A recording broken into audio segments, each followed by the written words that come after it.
Hello, this is the Casual Author Podcast. I'm Dan Kenner, sci-fi and fantasy author.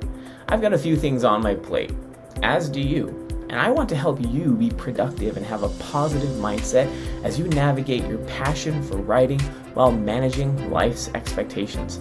For more information about the podcast or to access my free guide, How to Have the Most Stellar Writing Sessions, head to thecasualauthor.com. Let's dive in.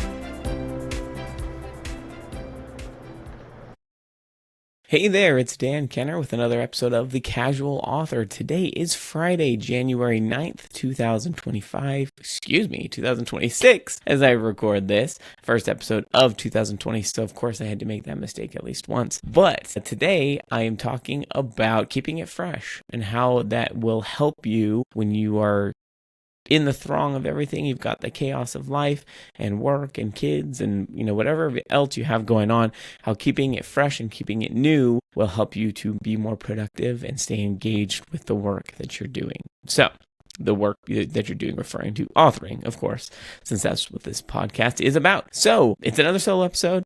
I am getting closer to organizing my life and getting to a place where I can have people join me. Someday I will get there.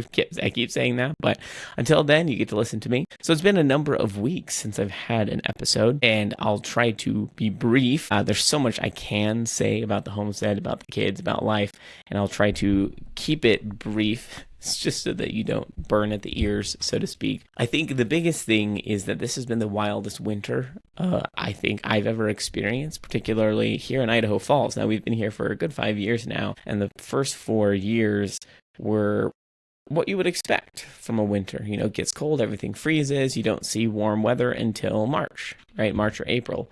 Warm weather being a little bit subjective. Warmer weather. In any case, this December has been so warm. There have been a lot of over 40 degrees Fahrenheit days. And, you might think that's great, a mild winter. No one's going to complain about that. And I'm not complaining about it. It's been amazing. However, there are certain things that were not on my bingo card, or I didn't expect to be on my bingo card with respect to the homestead. And that is the muck. And you heard that right, the muck, as in M-U-C-K. It's been wild. Normally what happens is, obviously animals eat food and they have manure. That's natural. I've talked about this a lot. When they put that on the ground in the winter, it freezes and becomes kind of a hard layer. Now, what you expect is when spring rolls around, it's going to melt and it's going to become muck. That's fine. That's what's to be expected in spring. Unfortunately, with the warmer weather, we also got lots and lots of rain. It has been an uncharacteristically wet winter. We've gotten so much rain, inches and inches and inches of rain. And so not only did this stuff melt, because it had frozen before, it melted, but it became this just like lake of mud and manure, and trying to keep management of that has been a pain in the butt. Unfortunately, lots of shoveling, lots of trying to funnel it out, right? Because the way it's all been done, it's gravel, but it's covered with that manure and hay, and there's all sorts of other things mixed in there. We had to cut channels in the ground to try to get the water to run out of the pen. But that's kind of temporary because the pigs happens to the pigs too, but the cows will walk over it and they'll destroy your channels. And you can't get mad at them. They're animals. They're going to do what they're going to do. But it's temporary. So every day you cut these channels, they walk all over them and then it's a problem again.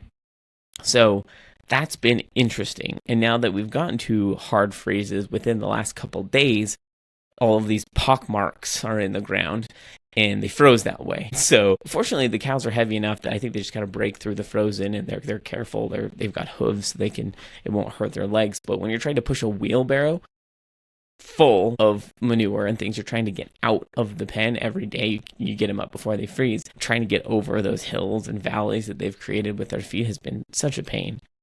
So that's, once again, something I didn't know about until it happened this year. So that's been fun over the last couple of weeks. The holidays were awesome. The kids had so much fun.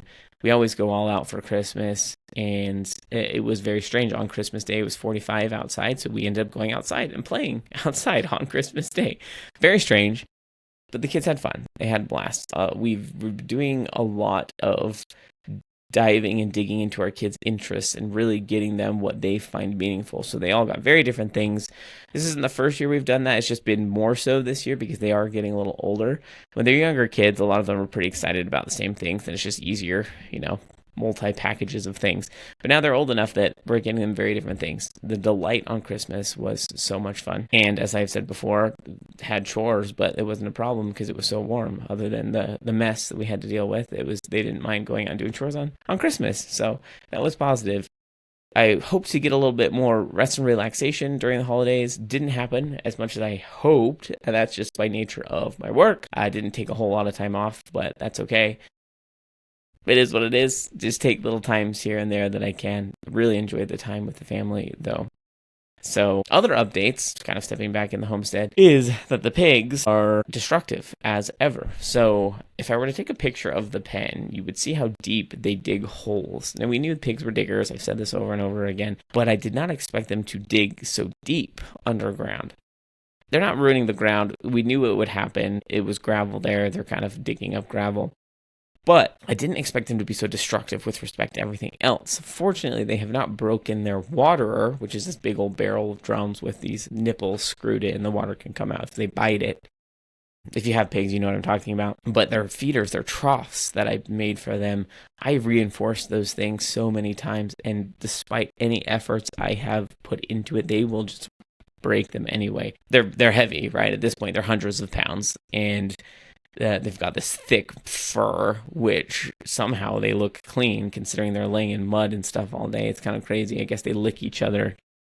More on that later. But they have destroyed the feeders. I have them hooked to the fence, this metal steel fence, so they can't really knock it around. They've ripped through the feeders and they're just kind of tossing them around. At this point, it's fine. I just right them when I feed them every morning. And, it's funny how when you feed pigs, they always act like they are starving, regardless of how much you feed them. They act insane when you're trying to feed them. So if you've never owned pigs before, imagine this, right? A 200 to 300 pound child who's impatient, who will push you over to get at anything in your hand, and they will not wait until it's out of your hand. They will eat it, including your hand. So they're not mean. I want to clarify. If someone comes over and they look at our pigs, the first thing I say is you probably could pet them, but you don't want to because they stink, right? They're very smelly. But also be careful. They may nibble on you, and it's not out of anger. They just eat everything. They've bitten me 1 or 2 times. Not bad enough that because I'm usually wearing gloves, but it hurts, right? Who wants to get bit by a pig? More than anything, they get in the feeder. The moment you come out, they recognize their buckets. They recognize the smell. They will be in the feeder, and you can't really pour around them. And so it's kind of I should film myself doing it one time because it's a little bit humorous. I have a system now where I've got 2 feeders and they're separated by 4 feet. And you have to play a little dancing game to try to trick them. You start to pour it in one to draw them all over. They all jump in the feeder expecting the food to come down. And then you rush over to the other one and you knock that food out as quickly as possible before they can stick their heads in there. And I'm sure there's a better way. Those of you listening who have had pigs are like, oh, why don't you do it this way or that way? Share me your tips. Please let me know. I've heard of chutes that people put in where they can run it down the chute so they don't have to get their hands in there. We don't have that. Normally what happens is I can beat them. I can trick them enough that I can at least get one feeder filled. They all gravitate towards that one, and then I rush and throw the food into the other one.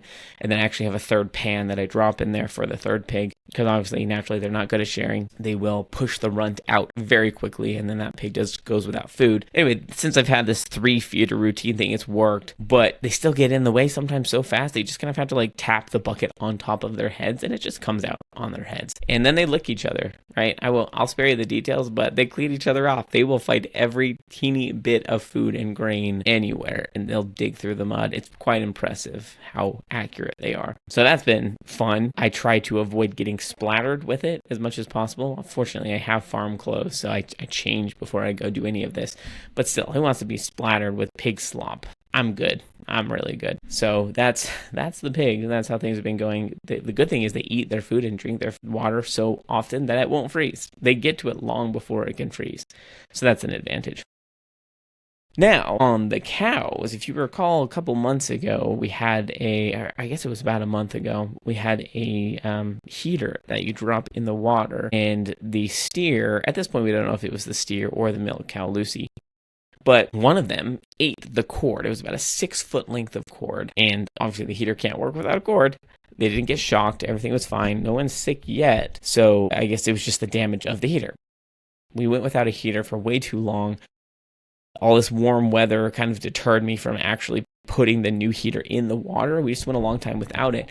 All of a sudden, flash freeze, everything froze, their water froze over, and I hadn't come up with a solution yet to protect the cord. The biggest issue is I can't just throw in a new heater in there and call it good, because now we know that the cows will work at it and work at it and work at it to get that cord accessible and then chew it and eat it.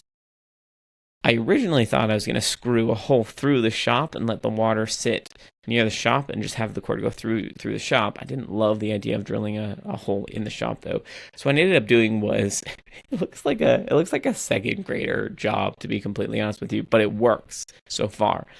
We have hardware cloth. If you don't know what that is, imagine like really tightly woven steel wire, very tightly woven. We're talking like 1/2 inch to 1/4 inch squares, this woven wire. This hardware cloth is dangerous. It hurts. It slices you. I can't even tell you the number of times when I'm working with it that I get sliced, even with wearing gloves. If you have any bare skin anywhere in that stuff, it's very springy. It flips up and scratches you. It's deep. It cuts you deep. So I ended up taking that hardware cloth and wrapping it around the heater and the cord, just like coiling it around it, this thick metal wire fence.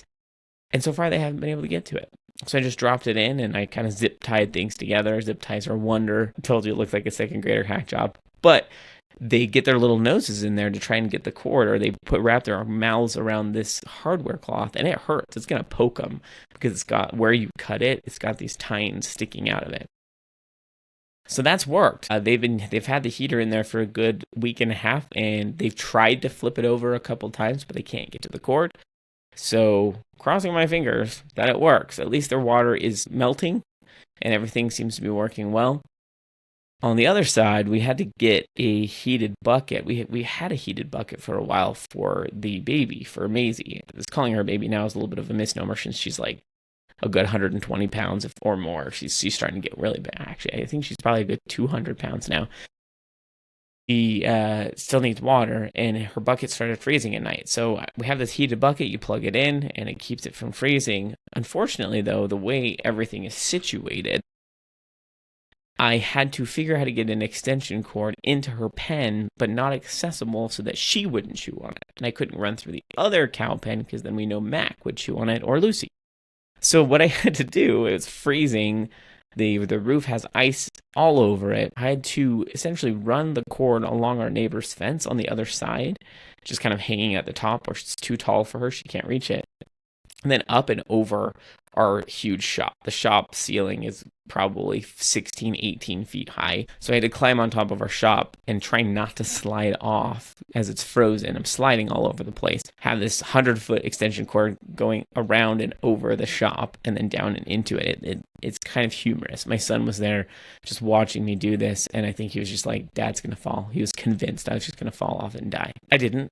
Spoiler alert, here I am. But anyway, it's working. They all have waters. It's not freezing. At this point, I'm just glad we've made it here, because I thought for a while that we would just have to deal with freezing water. You just have to break the ice, kind of pull off the chips and fill it with fresh, and then it freezes overnight. It's not great.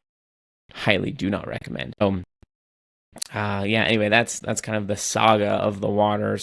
Today is the first day of me doing chores all by myself. Normally what happens is my wife will go out and she'll do the milking. She's got a routine. She's very fast. She can milk Lucy out so quickly. Well, myself and my sons and daughters will go take care of the moo, or we'll feed the other animals. We'll make sure they have everything they need. And that piece takes coincidentally longer than the milking. The milking is pretty fast and streamlined. My family all went down to Utah for the next couple days. By the time this goes out, they will be home. My sons have a national archery competition. So I would love to have come. In past years, I have taken the boys down and my wife stayed home. But this year, she looked at me and she's just like, look, chores are so much bigger than they ever have been. The last archery competition we had, when I just took my son, we just had a cow and milking, and the rest of the chores I just kind of left dormant until you got back. But we've got pigs now. We've got 3 cows, where before we just had 1 or 2, I guess, 1 and a little baby. We have way more chickens. There's just way more to manage. And she was just like, the thought of having to do chores all by myself is way overwhelming. Plus, take care of the rest of the kids, right? Like, can't leave that out. She can't leave the baby in the house all by himself. Our oldest son can babysit, but if I took him down archery, like, it would just be her and the little kids. Long story short, she took the rest of the family down to Utah. For the next few days, I am flying solo with chores. So I don't milk very often. I can do it. I know how to do it, and I have done it before. I'm just not very fast. I'm very slow, and I fully recognize that. So I might be fighting with a cow over the next couple of days. I will report back next week when you hear my next episode to see how well that goes. Lucy may be fed up with me by the time we're done with it. But that's what's happening over the next couple of days. I am also going to be taking advantage of the quiet and working on some author stuff. I'm going to be putting more hours into my author business.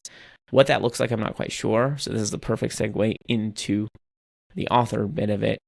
The past few weeks, I've been dedicating myself to getting my Shopify store set up so that you can buy direct from me. So you can. Now that's all working. Got it connected to BookFunnel, got it connected to BookVault.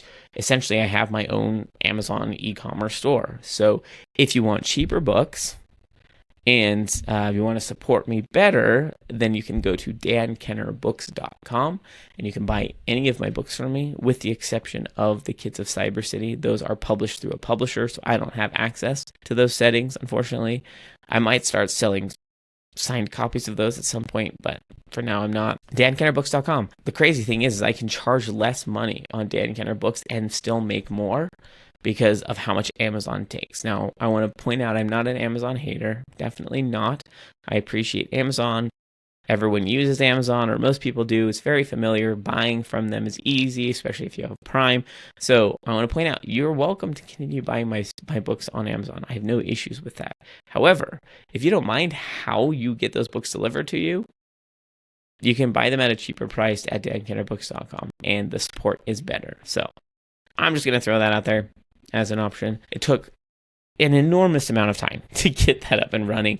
Ran into lots of technical issues, which is saying something for me as a guy who works for a tech company, but I got it all up and running. But that's not even the exciting part. The most exciting part of all of this is that I finally published Dwarf Blooded. So that is a huge accomplishment. I have been working on this book for, at this point, years, really. I write these books way far ahead of time.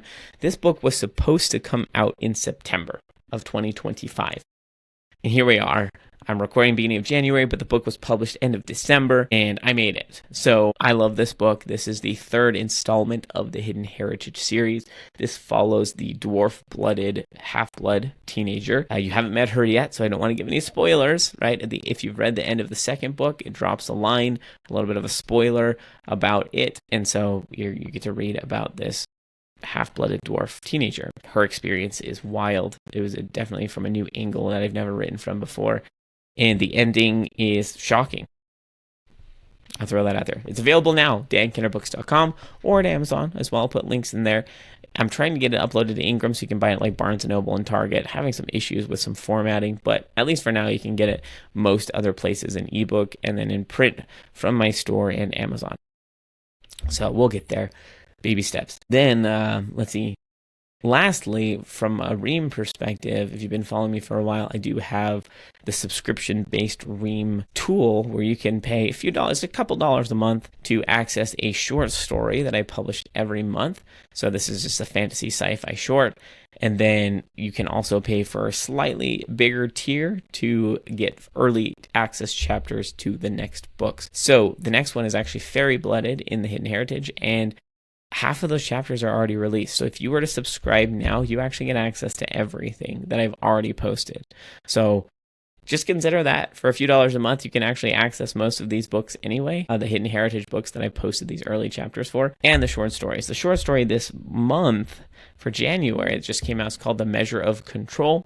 It is a pretty hard sci-fi story. It was my first toe dipping into sci-fi, and it was a blast. So think alien race invading a planet. It's not even planet Earth, it's a planet, and this adult male, this man, is essentially doing his final exams to enter commander school for like the battle armada to fight this alien group. During his exams, something unexpected happens, and he finds out that the aliens are not quite what the government was telling them they were. So very interesting, short, so much fun to write it, and you can access that at Ream.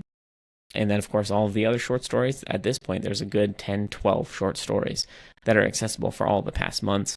I don't have any intention to remove them yet, but at some point they may start expiring from my Ream, and I'm looking at potentially publishing them in a collections installment. But that's a later date. I'm a casual author. We're not going crazy. We're taking it slow.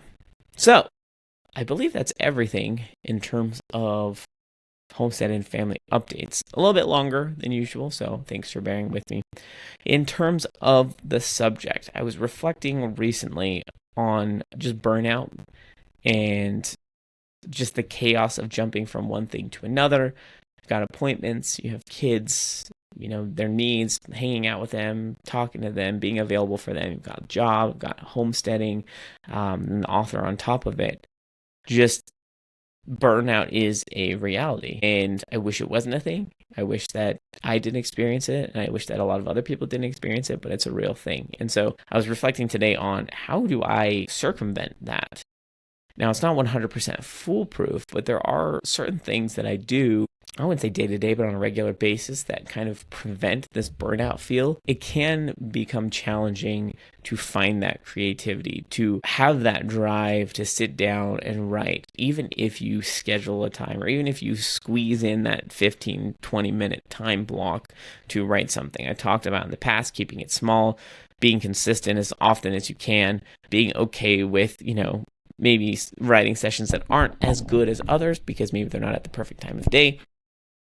All of these things still remain true. What happens when you go down to sit and write and you're just burned out?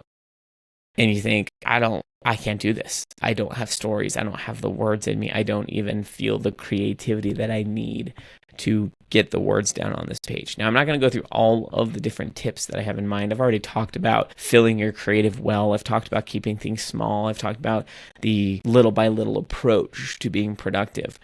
Today, I want to talk about something that I think might carry more weight for other people that isn't talked about a lot, and that is keeping it new, having a fresh perspective on your writing in an effort to, like I said, circumvent that burnout or that overwhelm that you can feel. Now, this is going to feel a little counterintuitive, so I want you to join me in this journey, right? It's often said by authors who are successful, who are full-time, who have made it, quote unquote, made it, I'll just say that you focus on one thing at a time and drill into it until you get that thing done. I still think that there are elements of that are true. But when it comes to the writing, the output, the creativity piece of it, and you're dealing with, it sounds like a negative way to say that. What I mean is you're accounting for all of these other things in your life. Sometimes what can happen when you're creatively drilling into one thing, feeling bored or feeling kind of sick of a specific story or world. And I don't think this happens to everyone, but you might feel it has happened to you. So let me give you an example. I opted to write this 6-book series about these half-bloods. Obviously, at the time, very excited about it. Had all these ideas in my head. I'm a discovery writer, so I didn't plan everything out. About book 4, the end of book 4, I started feeling like I was walking through sludge when it came to that story. I'd sit down and the ideas just wouldn't flow. And I really struggled to keep writing. And in fact, that was during a few months where stress was high. We were having animal problems. It was actually about the time that Lucy had her baby unexpectedly. All these crazy things are going on. And it wasn't, I think the oppressive overwhelm was almost destroying the feeling of excitement around creativity and writing. And so this story internally, I was excited to get to the end. My brain, it didn't light up my mind. It didn't light up my creativity the way it had once before. And I know other authors experience this because even ones who aren't overwhelmed with life, they're just writing maybe full time.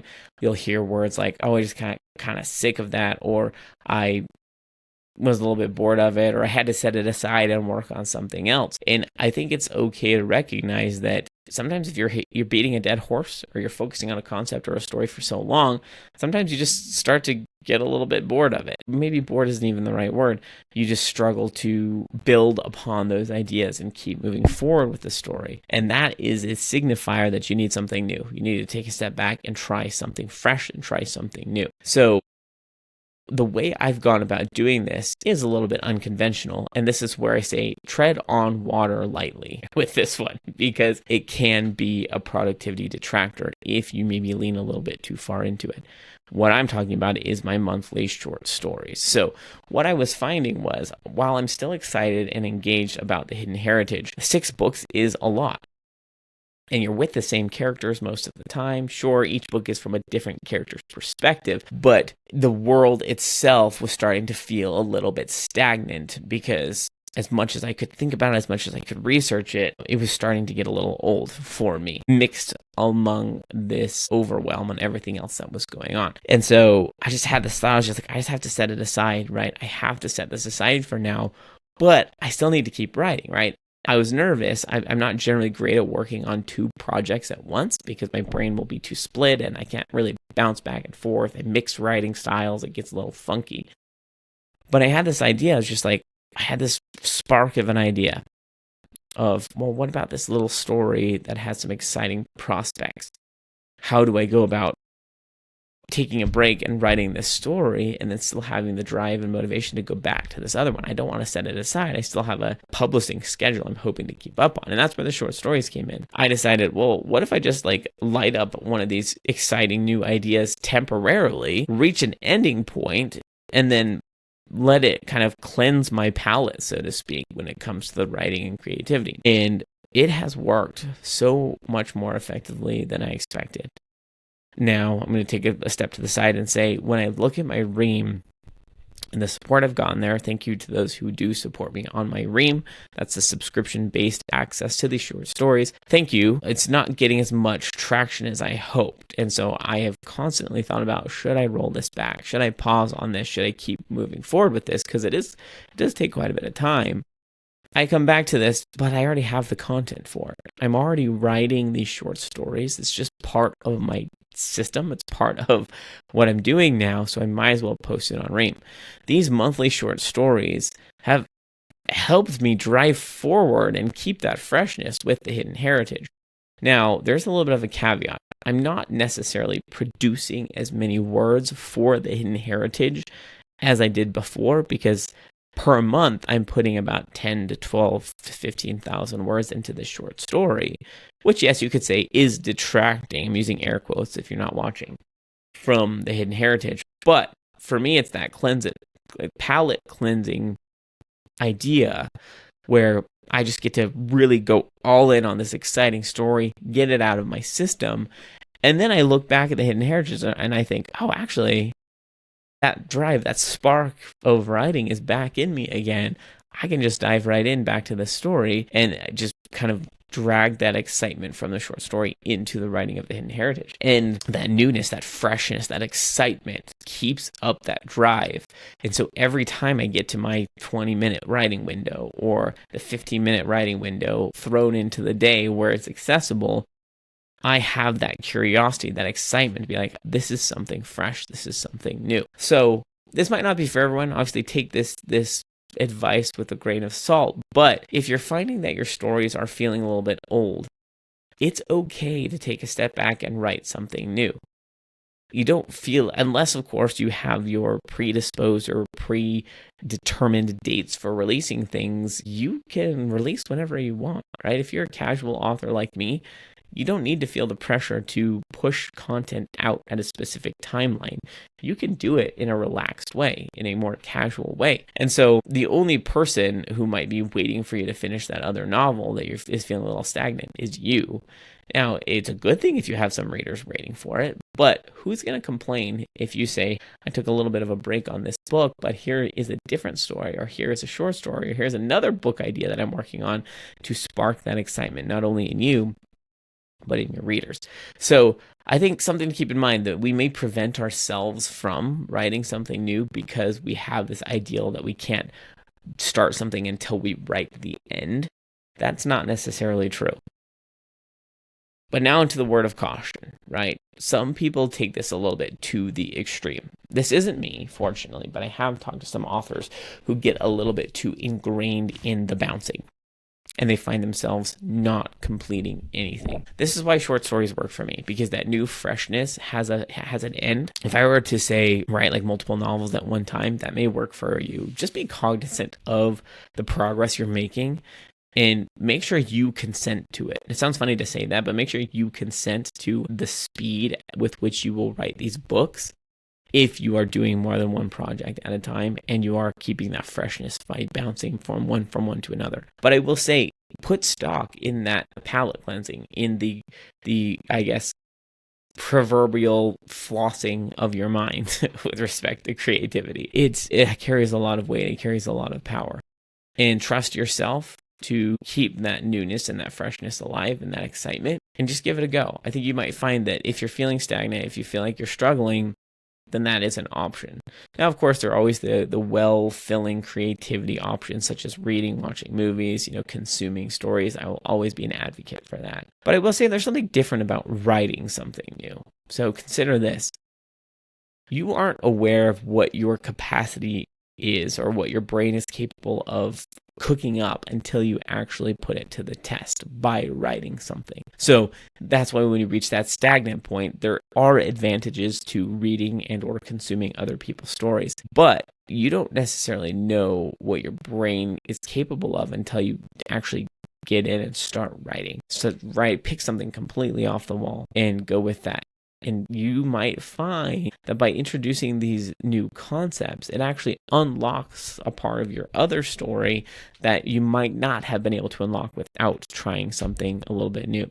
So think about it this way, right? Let's say you hit a plot point in your novel that you're working on where you think, actually, I feel stuck. I've met this kind of writer's block, if you want to call it that, where I just have no idea where to take the story or how to even progress this character. I don't even know what kind of things to mix into the story or conflict to throw in. When you sit down and write something else, what happens is it's just like opening pathways in your mind. This is non-scientific, let me clarify. But for me, it opens different pathways to possibilities. For example, in the Measure of Control that I just published, that actually unlocked a piece of my next book, Siren Blooded. It's the 6th book of the Hidden Heritage that I had not considered, because there's elements of this alien race and the way their powers, it's not really magic, it's just like the way they work and the way their minds work, that opened something up in the story of Siren Blooded that I was like, oh, okay, it's not the same thing by any means, but it was a link to emotions, a link to the ability to connect minds, that really gave me this idea for Siren Blooded that I would not have come up with if I had not written that short story. Now, I find that this works for me particularly quickly if I don't wait, right? If I don't, how to say this, if you move forward with conviction, right?